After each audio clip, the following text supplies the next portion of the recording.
আমি চাই আমরা তো বেশি দিন বাঁচবো না, থাকবো না।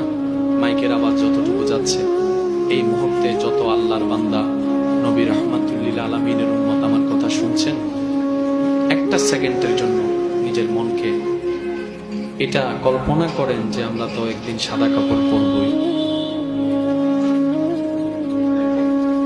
ইচ্ছা না করলেও তো আমাকে গরম পানি দিয়ে গোসল করাই দেবে, মন না চাইলেও তো এই কাপড়টা সাদা কাপড় পরাই দিবে। মায়ার সে পরিচিত ঘর থেকে নিজেকে বের হতে চাইবো না, কিন্তু সবাই মিলে তো বের করে দিব।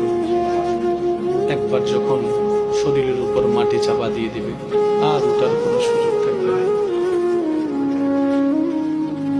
এর চেয়ে বড় আফসোস কি হতে পারে? আরো দুঃখের বিষয় কি জানেন, একটা সময় এমন আসবে